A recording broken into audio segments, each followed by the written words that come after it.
morning, everybody. My name's Mike Wooldridge. I'll be chairing this session.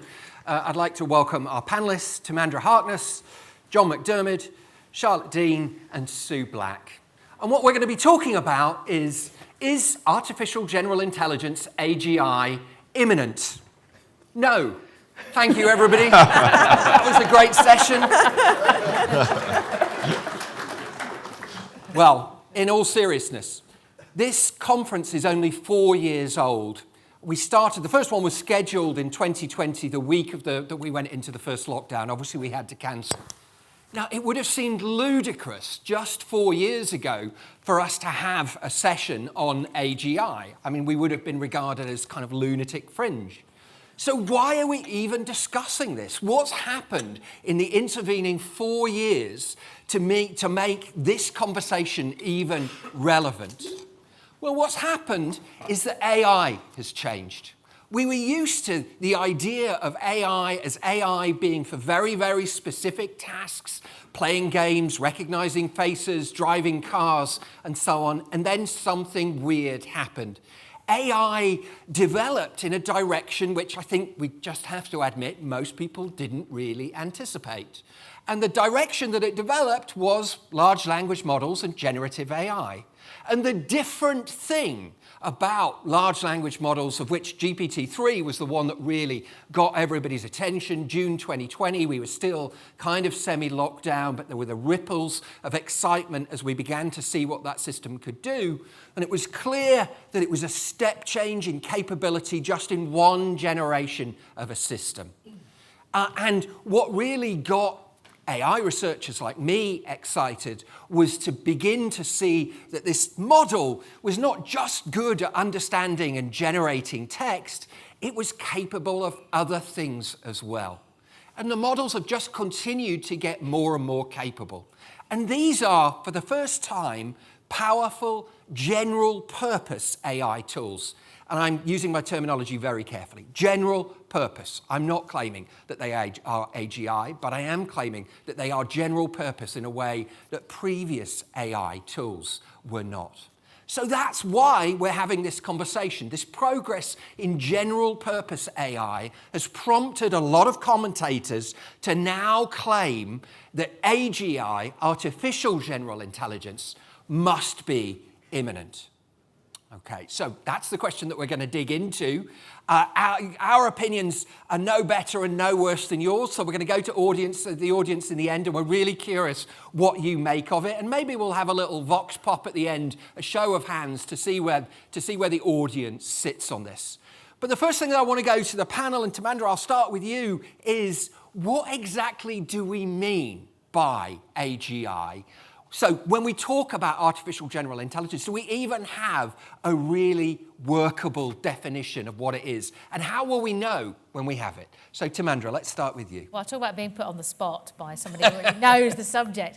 But I think you posed it really well just then when you said, when we talk about a general purpose intelligence, that is different from what perhaps has traditionally been meant by AGI, when there was the idea that you could reproduce everything a human could do artificially in a machine. And I think that is a very different question, because for me, one of the interesting things about AI is that it reflects back to us what we think of ourselves. And if you think of us as a sophisticated computational reasoning machine, then yeah, there's no reason why you couldn't build a machine that could do that. But if you think of us as embodied beings with goals who are capable of both reason but also a whole bunch of other stuff at the same time, then I can't see how you could even theoretically reproduce that in a machine, because the origins and the purposes of the machine would be so different from us. Okay. John, do you want to come in? Yeah, I'm not going to give a definition, but for me, the issue is generality and depth. There's a whole bunch of things we'll be able to do, like read a map, pour a cup of tea, etc. We expect everybody able to do. But we don't expect individuals to be train drivers, thoracic surgeons, pilots, composers, cellists, and so on. So I think, to me, AGI doesn't mean it can do anything humans can do, but it can do broad, but can learn to do some specific things extraordinarily well to the level, that a leading professional would do. And I think we're a long way away from that. So back to your no, but to me that's what would characterise AGI. I think my description would be almost exactly the same as what's just been said, because if you were able to do everything expertly, you start to move to the artificial superintelligence, which I think is a little bit more scary. Mm-hmm. And I think that kind of concept of general intelligence, also it kind of pushes towards something, as Mara said, that idea, are we talking about, you can think about the intelligence of the language models and, you know, we can interact with them by talking to them or typing to them. But when we start thinking about this, we kind of embody it as well. We talk about the concept of whether we have to have the robotics that can do this as well, so that it can interact with an environment, because that's part of general intelligence. Okay, is not we're going to just talk that. about that in a moment. Yeah. I think that's a really, really nice point. Sorry, Charlotte, go on. But I think that's so to me, you have to kind of, there's lots of boundaries and lines here. Do we mean something which can intelligently answer human questions, but still, if you like, sits on the computer world? Or do we mean something that actually is interacting with the world in much the way that we interact with it, which isn't just through text or words or pictures? Okay, Sue. I've never really understood why we're so focused on this. I kind of feel like humans can do amazing things, and technology in general, why aren't we using it to do all the things that humans can't do? So, you know, I studied AI back in, I think, 1990 during my degree, and I couldn't understand then why there was such a big focus on kind of trying to replicate humans and kind of go for that kind of idea of artificial intelligence. Like, why aren't we really focusing on problems that any kind of technology, so AI is part of that, can help us with? Why isn't that our focus? And also, you know, it's been really interesting, hasn't it, over the last few years, like you're saying, there's a massive buzz around now, sort of ChatGPT and AI. It's gone kind of completely crazy. Everyone's interested in it. But kind of like time after time, every few years, there's a new thing in technology, which everyone gets very excited about. And like, you know, like companies, organizations are, you know, like, we need to use AI because it's like the latest thing. How are we going to use AI in our company? Whereas what we should be doing is thinking about what are the business goals of our company, and how can we use AI maybe to help us reach our business goals. So I think a lot of the time it's just the wrong way around. So you raised a really good point. Why has this become such a prominent thing in the last couple of years, and why are people so obsessed with it? Do you think there's a little bit of kind of macho-ness about this? Look how clever our sort of technology is. I mean, entirely seriously, do you think, Sue? I mean, is that part of it? You know, Yes. Look how big and clever we are. Yeah, no, absolutely. I would say we've seen that many times with tech, in many, many iterations of it in different ways they've expressed themselves, that the idea of being the best and with a measure that sounds exciting becomes the most important thing. Okay, so let's go back to another point, Charlotte, that you raised. So first, I should say, so my understanding, I think, of AGI is very much aligned with what you said there, John, that it's something which would have the same capabilities as a human being would have. That is, it could turn its hand to pretty much anything perhaps with some training, with some experience, and be able to learn in the same way that a human being can. You know, so what is it? You know, people pass their driving tests after 20 hours on the road or something like that. Waymo have spent countless billions of dollars, however many millions of hours with their cars. We're still a way off from being able to jump in a car and say, take me to the pub, sadly. Bring me back is more important. But I always understood when people talked about AGI that the physical world was part of it. I mean, the mental world, the world of language and ChatGPT and whatnot is just a small part of what makes us intelligent and our capabilities. And yet robotic AI seems like a long, long way behind. So is that part of the AGI picture? Can we have AGI without robotics? John, do you want to pick that one up? Or?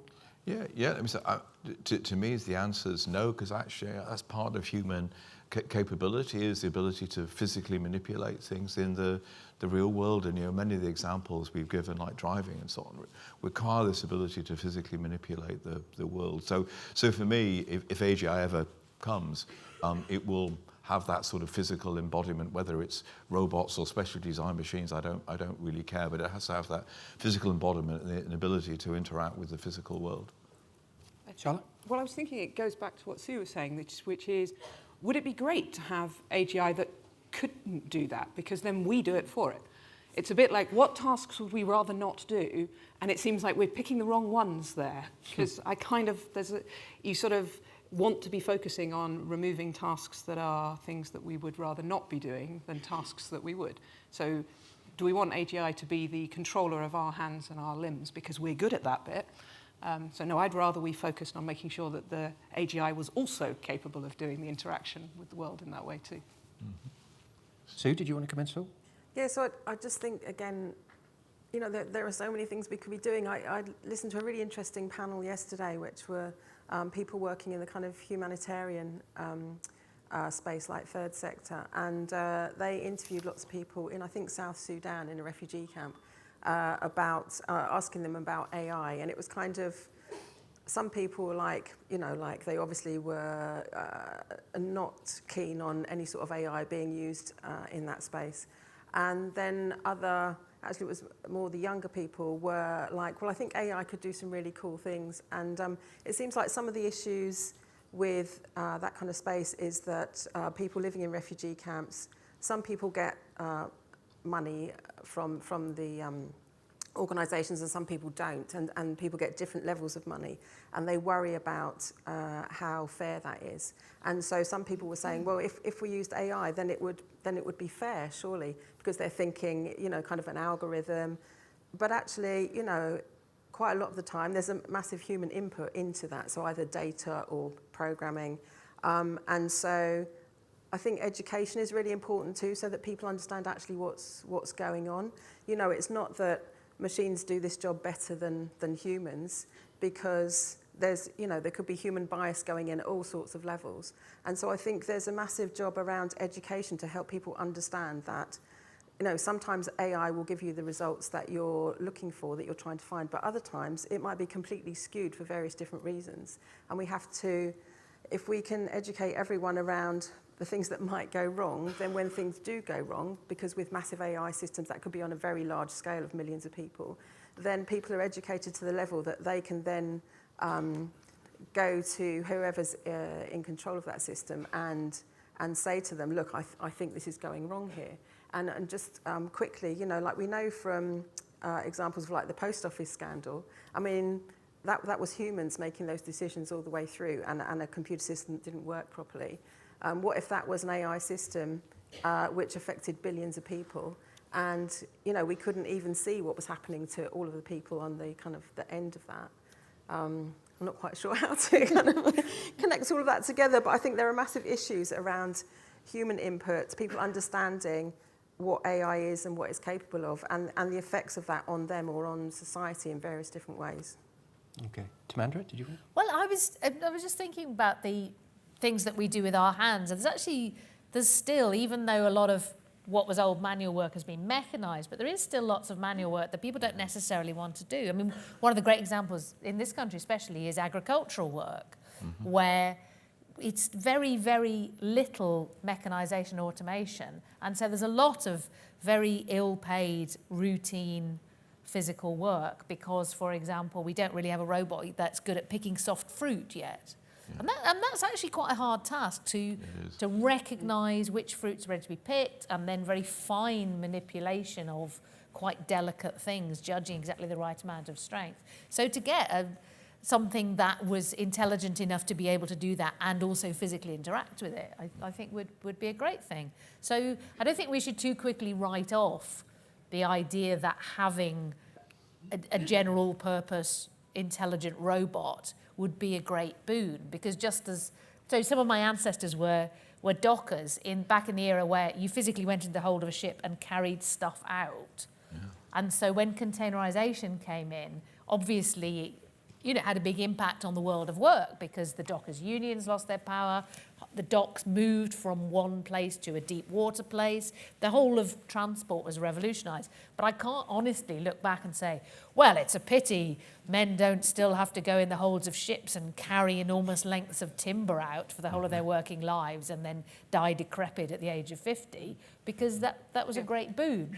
And so I do have some hopes that AI could be able to do those things and take on routine tasks, not only mental but also physical, that we don't want to do. Okay, so to go back to the question then about, would we be prepared to accept, GPT-10 or whatever it was as a version of as AGI? Would we be prepared to go up on this stage and say to the audience, yes, this is AGI, if it actually couldn't load up your dishwasher and clear your dinner table or drive you to the pub? I mean, is the physical world a real requirement for general AI, or would just a GPT that made fewer mistakes and was a bit better at solving problems and so on than the current versions are? I would say that some way of it being able to do physical tasks, so even if you had to plug it in each time to a separate robot to do the different things, so imagine you could plug it into the car, or you would plug it into...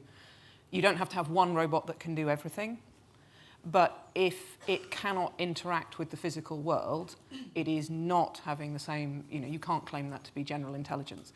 Because actually, the words are a kind of manufactured thing that we came up with. We came up with language as a way of communicating. Right. The physical world is what we're using that to describe. I think as a scientist, we came up with equations, we came up with ways of describing, so we can describe the physical world we live in. And so, i.e., if you're going to talk about general intelligence to me, you have to be able to do that step, because that's what we use all those kind of translators for us to do. Yeah. I'd agree with that. We have haptic senses and so on. We wouldn't have the full set of sensory capabilities if we couldn't actually interact with the physical world, nor motor capabilities as well. So to me, that would be essential, but people may disagree, but to me, that's essential. Sue? But then what about bias? So one of my PhD students at Durham, when we found out about GPT-2, so a few years ago, and large language models, we decided to try and find bias with GPT-2, so, which is just like ChatGPT that we're used to now. And so we decided to put in some very kind of like plain prompts and see what came back. And so we put in men can, women can, people can. And my PhD student, Sarah, took 10,000 responses to each of those prompts and then topic clustered them. And the results were quite surprising in how biased they were. So in terms of men can, the top few topics are stuff to do with God and religion, being superheroes, men are superheroes. And then kind of like drinking alcohol and urination, I think, were the top 4 topics. For women, it was, I think abortion was the top topic, and then stuff around sexualized violence kind of came out as well. And then so kind of looking into, well, so why is that happening? And then finding out that I think 22% of the data that was used for GPT-2, ChatGPT, comes from Reddit. And apparently the people that built it thought that, well, everyone's on Reddit, so it's not biased, which is insane, because everyone's not on Reddit. But it kind of, I think it really highlights that all sorts of things around bias, but also that you need diversity in your teams that are building software, that are even thinking about software, that are testing software, to make sure that you don't have that bias kind of going in at an early stage, because it's kind of, garbage in, garbage out. Okay. So this is kind of a related question to the work, but do you think the goalposts have moved in the way that people talk about AGI, because we've got, this general purpose tool that people have now said, oh, well, actually, our version, the AGI, is really not something that we, thought it was. It's actually this new thing. Do we get? I mean, I do get the sense that the goalposts have changed in the. Well, yeah. I think that's an interesting way to put it, because I think the ease of interacting with the generative large language models gives the illusion of human likeness. I know that's not really a proper word. The illusion of human-like intelligence is there in the ease of interaction and the ability to ask questions and get answers.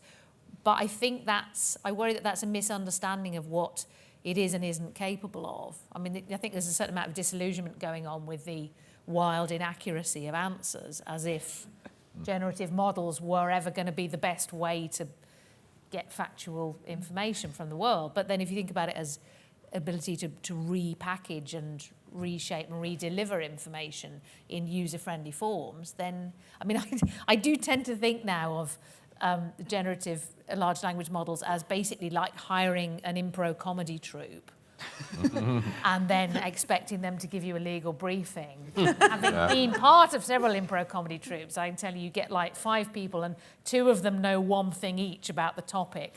And then between you put together something moderately plausible for 5 minutes and then leave the stage. So I think if you think of large language models like that, we perhaps have a more realistic idea of their capabilities. But I think you're right, that then that becomes like plausibility and ease of conversation interaction becomes the measure, which, I mean, that seems wrong because it's also a distraction from what, in fact, AI is amazing at. Okay. Anybody else want to come in on that? Yeah, I think so. I mean, to me, the issue here is ubiquity. I think there has been a change because of that.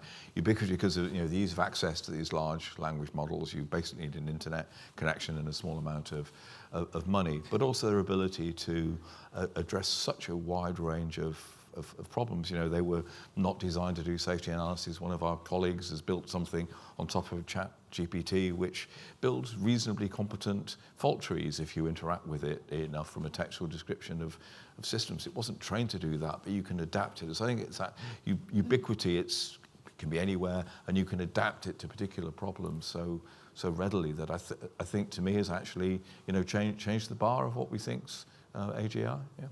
Charlotte, did you want to come in or?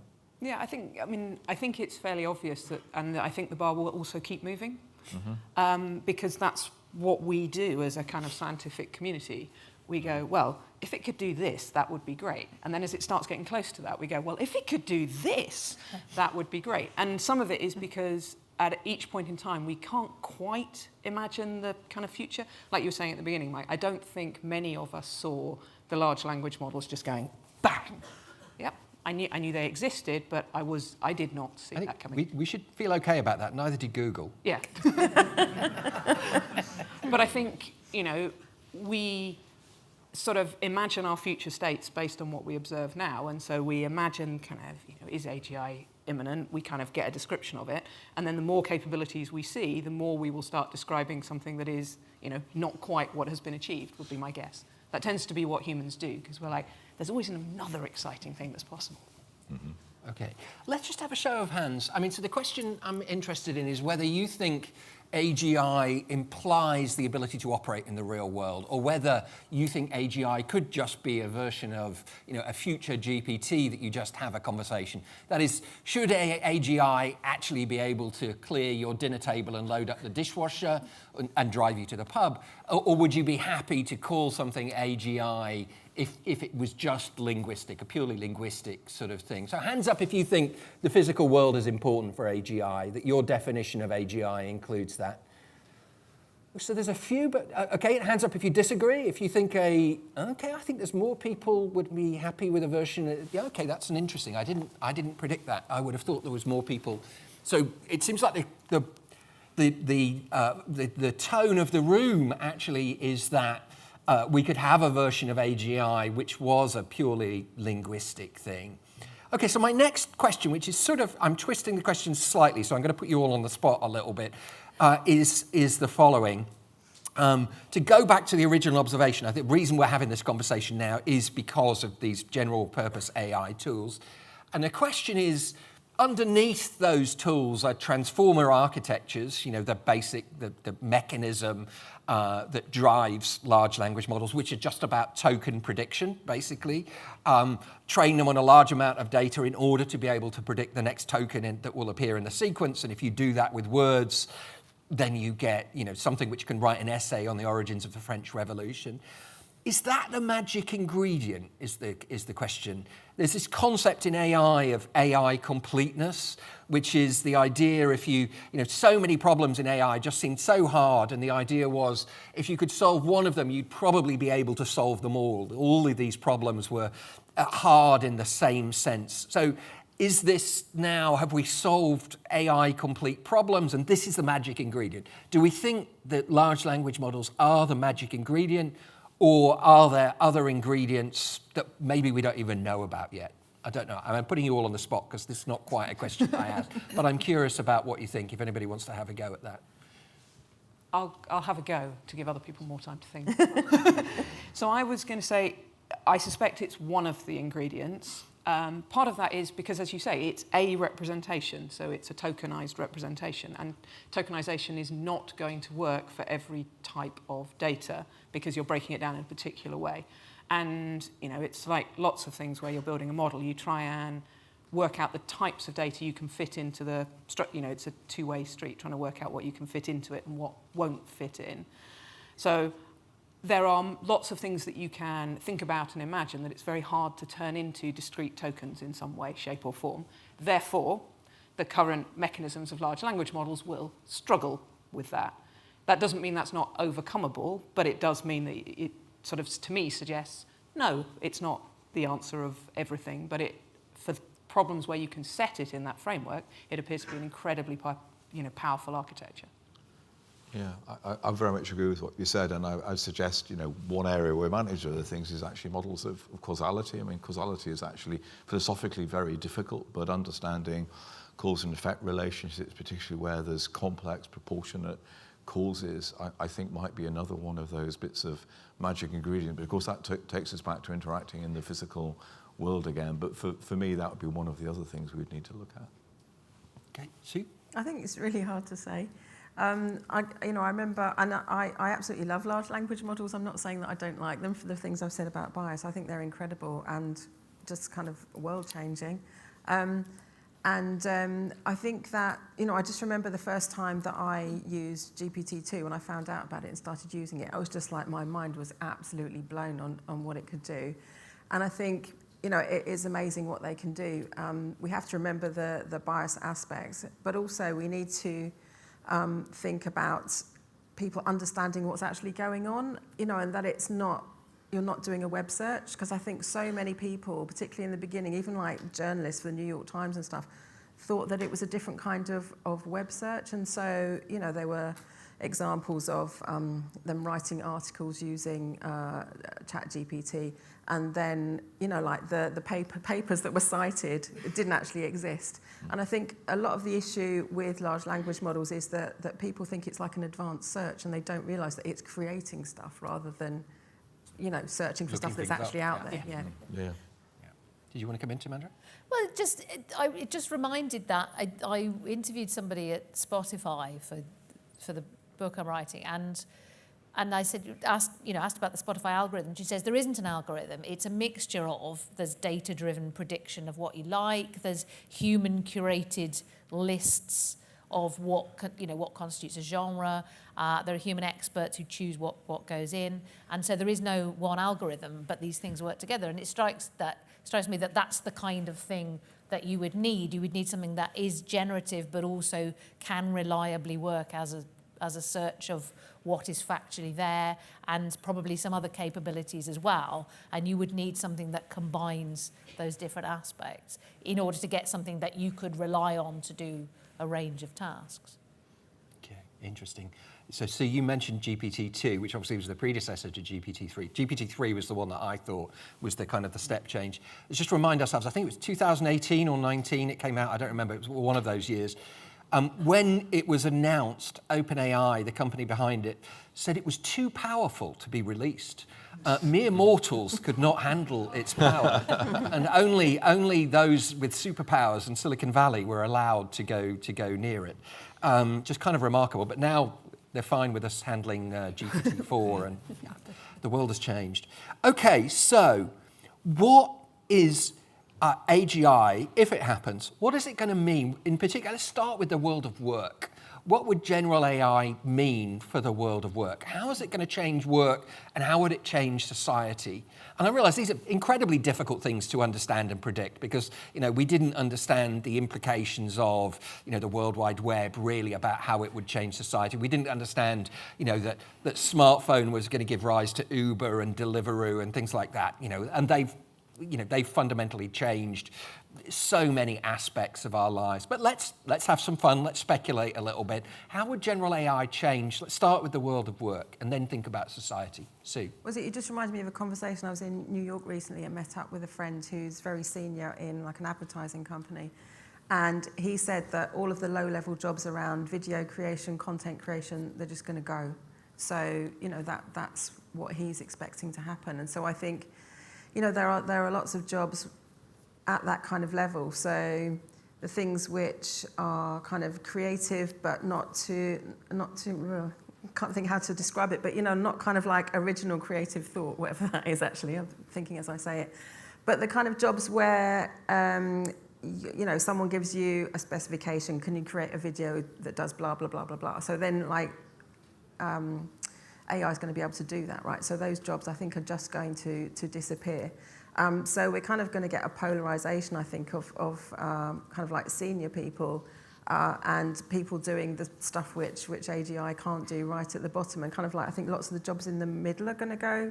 So like previously with technology, kind of like coming on from like Ford in the 1920s and scientific management and jobs of being on a production line, the sort of jobs are going to be the potentially a bit more creative jobs, but kind of production line kind of creative jobs. I don't know exactly how to describe them. So we're going to have to think about how to create jobs for those people that are going to lose them. Like, what can they do? And I think actually the main thing that we need to think about as people in the workplace is retraining, almost constantly retraining into something which is related to what you used to do, but will become a new kind of job role. So I don't know exactly how you do that, but I mean, being open to change, being open to moving from what you're used to doing to something kind of adjacent to it. So you see an amplification of inequality being through this? Is that your big worry? Yeah, I think so, yeah. But again, it's kind of, for me, all about education. If we help people to realise that that's what they need to do, and we put the training or the pathways out there online, like, the government could create courses, for example, which were just free to people across the UK to help them think about, okay, what other job roles could I take on if my current job role is going to disappear? I think government, society, we should be thinking about those things and working out what can we do. Charlotte, do you want to come in? Yeah, I mean, I think a lot of that's quite a good description, and partly reflects if, people think that what we should be aiming for is AGI that doesn't interact with the physical world.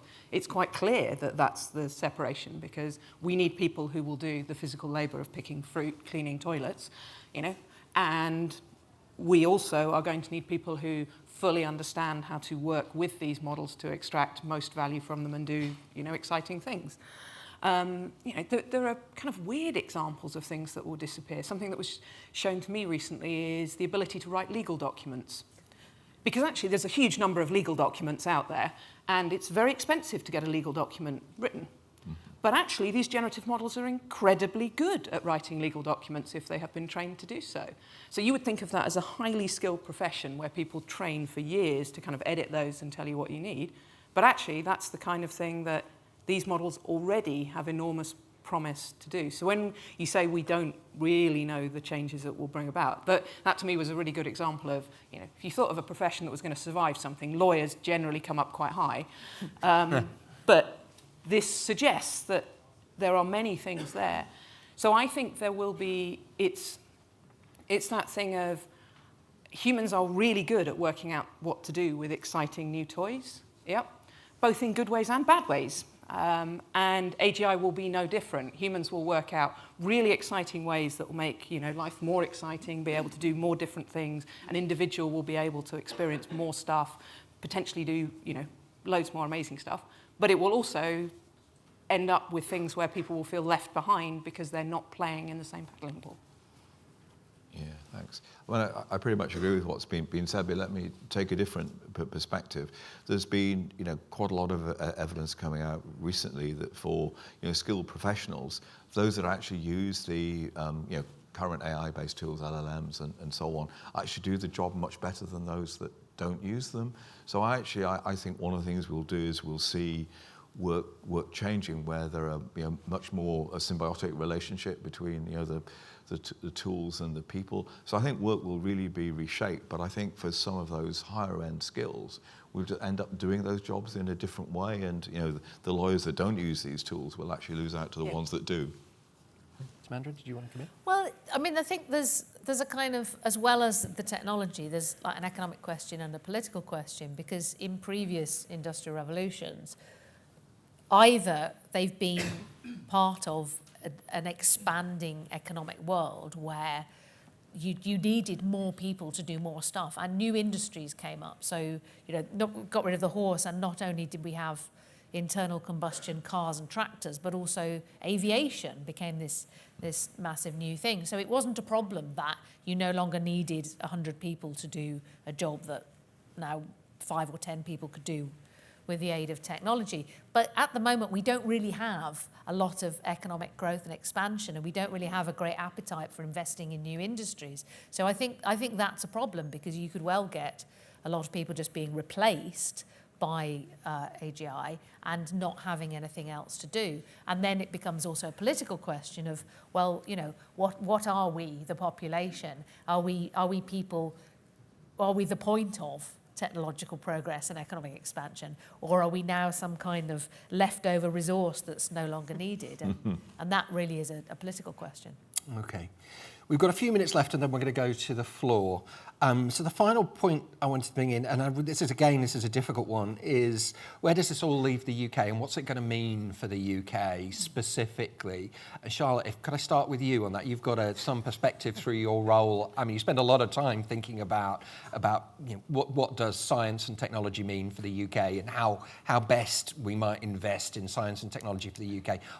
How do you see it unfolding over the next few years, and what are the implications and big issues for the UK? I think, well, we are in quite a fortunate position in the UK, actually, because in terms of AI and understanding it and people working on it, we actually have a really strong base set of people in a scientific sense. So I start from a happy place, given my current job, that's the case, rather than sitting in some other countries where they don't have that. The big questions that sit over this are almost that kind of the public versus private sector pieces that come into play. There was the talk just before this about Isambard coming online and talking about this amazing resource, that people will have to be able to run. But it is still dwarfed by the resources that are available in the private sector for the training and development of these things. I don't want to play it down. It's really cool. But we should be realistic about what's out there.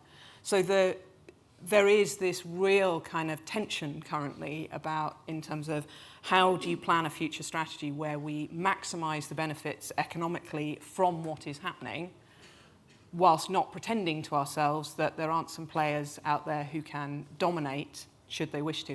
And some of this will come down to things like government choices around regulation, around what they see as important for the economy, or looking after people in that. So for me, it is about ensuring that we use the strength that we do have in our scientific base. We ensure that we are part of the front end of the development of what's happening, the policies around whether it's safe or not, the ideas about how we take all these things forward, but also accepting that we are definitively not the only player in this game, and so working with all of those other players to understand what they're doing, how they're doing it, and how that will impact next choices.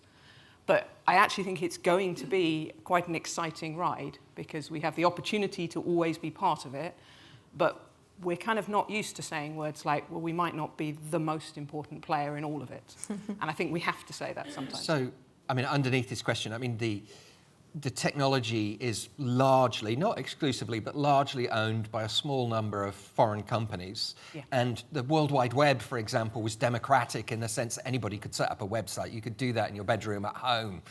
So the technology wasn't owned by anybody in quite the same way that this technology is owned. And I am curious what other panel members feel about, potentially the most consequential technology of the 21st century, and we're fundamentally not part of that picture in sense of owning it, or I don't know. Sue, do you want to go first? Yeah, so I think one thing that we really have as a benefit in the UK is that we're very creative. And I think, so that is an issue, what you were just talking about, the fact we don't own the technology. But I think 15% of our GDP comes from creative industries. So we really lead on that internationally. And we're now we're now operating in a global marketplace. So there are just so many opportunities for us to use our creativity. And I think, again, going back to education, the more we help people to understand what they potentially could do with the technology, the more they'll be able to do that. The more that we encourage just everyone in society to maybe set up their own niche business, because again, operating in a global marketplace, you can be selling stuff to people in a completely different country and culture and still being a successful entrepreneur or business person. So I think we've got a great opportunity here, and I'll just come back from the States, and it's just such a different environment in the States, where I think there's not such a big focus on creativity, but just making a business out of anything, I think, is just incredible in the States. And you only have to go there for a few days and chat to a few people. And I always come up with loads of kind of like entrepreneurial ideas. And then I come back to the UK and okay, all right, I'm not doing any of those. Because it's just a different mindset. So I think if we could just channel a bit of that here in the UK and really encourage people working in the creative industries to just get out there and do some exciting things with the technology that's available to them, I think, we could do amazing stuff. Yeah, John, Tamandra, do you want to come in? Yeah, can I pick up on that? So I'm a safety guy, so sorry about that. But the minister earlier said that safety is an enabler of innovation, not an inhibitor, and I very, very much agree with that. But to your question about not being in control, actually that's a real problem, because safety engineers like to understand how things work in the details and say, well, actually, if this breaks, what's the consequence? Actually, we can't do that. But also these models change extraordinarily fast. And again, a sort of safety concept is this idea of a common mode failure or a single point of failure. If these things are really ubiquitous and somebody changes, in OpenAI changes something, it might have a knock-on effect literally on millions of people. So I think one of the things the UK can do is actually lead on how we understand that, how we understand the consequences. But part of our contribution then to the national community is to go back to these organizations and say, actually, it's not in your interest to screw up the rest of the world, because they will walk away from your product if they can, if they're not locked in. So I actually need to work with this on a way of actually managing that. I mean, people use the term responsible innovation, but I think it would help it enabling that responsible innovation, so we do understand the consequences, we do understand the consequences of change. Well, so briefly, I think one resource we do have in this country is data, not only that we have some really wonderful, valuable databases, think particularly of health service data, but also that we're doing quite well in thinking about how it's possible to both use data for innovation in AI, but also keep some controls over it in terms of protecting the interests of the people whose data it is, and having an eye on privacy and so on. And that is somewhere, I think, where we can really set some international standards and be able to both use the data to generate and to develop AI, but also show that it's possible to do that without riding roughshod over the rights of the people who are being described in the data. Okay. Well, it seems clear. I think the government's decided our USP is going to be safety. I mean, that's the bet that's being made with a very substantial investment. Yeah. Okay, let's go to the floor. And first, let's just have a show of hands. The discussion around AI tends to polarize either to hopelessly utopian or hopelessly dystopian. I mean, it's amazing how little there is in the middle. And given the discussion that you've had and what you've seen going on in the AI world over the last few years, if you're an optimist, if you think we're heading for a better society, a society where machines do more and more of the drudgery, where we have better healthcare, better education, better lives, put your hands up if you're fundamentally an optimist. I would hope most of the people at this event would be optimistic, okay? If you're a dystopian, if you're largely concerned about the future and think that actually you're really, really worried, not too many people, that's interesting. There are a few, but far more on the positive end of the spectrum than the negative end. Okay, let's go to questions. So, hands up for questions. I think you got in very, very quickly. Down at the front here, if we could have the mic. And by the way, AV team, the iPad locked up, so I can't see the Slido questions. So if somebody knows the passcode. I can do the... Oh, wow. Okay, your question. Thank So some people think that we're reaching some form of plateau with LLMs. For example, theoretical GPT-5 might not be that much more different to GPT-4. Based on your definition of an AGI, do you think that we need some kind of technical breakthrough, i.e. are transformers all we really need? Or do you think that it's more just an issue of compute power, i.e. do we need more compute power to train more advanced models? So do we need a technical breakthrough, or is it just the case that we need more compute? Well, I think this kind of relates to the question that Mike asked earlier. I mean, as I said, I think we need a technical breakthrough, but we also need lots of other things. So, you know, these models are now sucking in lots of data that they created themselves as well. So it's going to get more and more exciting what they actually produce, because they're now doing that. And there's going to reach a point relatively soon where the large language models, the majority of the data that they read is data that they wrote. And that does pose some quite exciting questions. So I think there are many technological breakthroughs we will need. Some will be big, like step changes, and others will be guardrails or ideas about how we actually manipulate and use these things well. Or isn't that actually going to make it worse? Well, yeah, I mean, the data produced, that's what I'm saying. I thought you were saying it'll make it better. No. Well, no, actually, I should be fair. It will make it different. We'll judge worse or better as it comes. Well, then kind of going back to the bias question, if that is coming from a biased system, then it's going to get more and more biased, potentially. So what do we do about that? I don't know exactly. Okay, here's an interesting one that's come through on Slido. Should model developers or users get insurance to cover themselves and third parties against the risks of general AI? John, do you want to come in on that? I suspect you've got quite an informed view on that, given your background. Well, it's interesting. Actually, we've been talking to a number of insurers looking at such things, and I think their view is they need to change their insurance models, and what they'd actually quite like to do is insure people through stages in a process, and like have stage gates, and they'd rewrite policies for the next bit, and they want enough evidence that the people have done a good enough job at this stage to then say, okay, for the next stage we'll write you a policy, and then by the time they get to deployment, they're happy to write a policy where they're not going to go bankrupt very quickly when things go wrong. So I think working out how we do insurance is going to be a necessary ingredient of this, but it'll be a very, very different model to the one that we have now, I think. Any other thoughts? Anybody want to come in? Okay, let's have another question.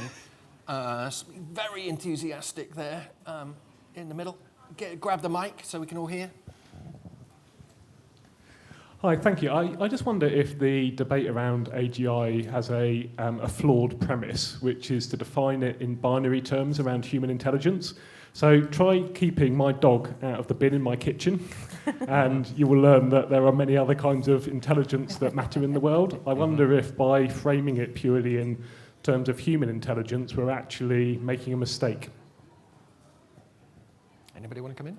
Yep, Tamandra. Yeah, no, I think that's really useful and interesting point, because we do get a bit hung up on trying to make something that's like us, which I think reflects a kind of cultural preoccupation rather than a practical sense of what would actually be useful to us. Because probably it would be much more useful to us to develop something that is more dog-like in that it can solve tasks and be resourceful, but not necessarily be as clever as us in setting higher level goals or thinking very large abstract thoughts. And there's also, I know that there was the book about octopus minds that was very, very influential, has ravaged the seafood market for a start. People won't eat octopus anymore. But that is, again, it's very interesting because the octopus, the embodiment is different. Octopuses tend to, whatever the plural is, they don't live long enough to pass on a lot of learning to their young, so thankfully for us, otherwise I'm sure they'd be ruling the world. So it's a very different kind of intelligence, and I think that has revived the idea that there is more than one kind of intelligence, and that perhaps we should be thinking of something, maybe something that is embodied, interacts with the world, but interacts as a car or as a dishwasher robot rather than as something humanoid. Okay. I think we've got time for one more question. You.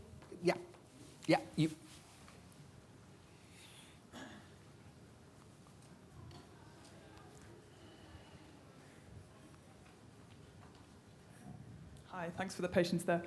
I'm just very intrigued by the statement towards the end where you said we don't own the technology. Who specifically is we, and what technology are we talking about? Because these AI solutions are made up of chips, technology on how to optimize how clusters run, training data. How do we train the next models? Is it about the algorithms, or is it about selecting the training data? There's lots of research that's collaborative and open. Some of the algorithms are open. And then it's about the logic of how we put all of that together and how we build a solution that seems to a human like an AGI, or maybe not an AGI, but a useful technology. So where's the worry about we don't own the technology? Where does it feel closed to the UK or to the public sector? That's what I'm really keen to understand. Perhaps I can make a comment on that. I was lucky enough to be asked to review some of the documents that went into the AI summit, and Yoshua Bengio made a distinction between what he called frontier models and foundation models, which I didn't initially understand. And he basically said, well, I do research on foundation models because I can only afford this amount of compute. I can't do frontier models because I'm not OpenAI, I'm not Google, I'm not Microsoft, whatever. I don't have the computational resources to do that. So I think the point is, you need to be one of these very large-scale corporations with very large numbers of dollars or pounds or yen or whatever, or disposable, be able to build those really cutting-edge models. And I think that's where the concern is, and those are the things that are tending to be deployed and are going to become ubiquitous. I think that's where the concern is. It ends up with the power in a very small number of organizations, which are, behave as organizations do. They try to maximize their profit necessarily rather than do social good. Anybody else? I think that's kind of a very good description of the current state of play, because the American government does not have the compute available to it to compete with the companies that are building these models. Yep. And that's like a full stop statement, and there you go. And we know that the larger these models are, the better they seem to perform. Okay. I think there's plenty more to be said here, but perhaps it would be best saved to a glass of wine this evening. Before we finish this session, I said we'd do a show of hands. And I'm not sure how much light we've shed on what AGI is or whether it's imminent, but just based on your own experience on what you've heard today, put your hands up if you think AGI is imminent, whatever your version of it is. Put your hands up if you think AGI is imminent. That is, within the next few years, we're going to see your version of AGI. Relatively small number. Hands up if you think not imminent. Okay, much larger number think not, and hands up if really you haven't got a clue whatsoever. You're completely bewildered by it all. And okay, for the last of you, for those who put your hands up third, well done for being so honest, and thank you all for joining us in this conversation. Unfortunately, we need to break at this point. The room's needed. Thanks everybody, and thanks to our panel.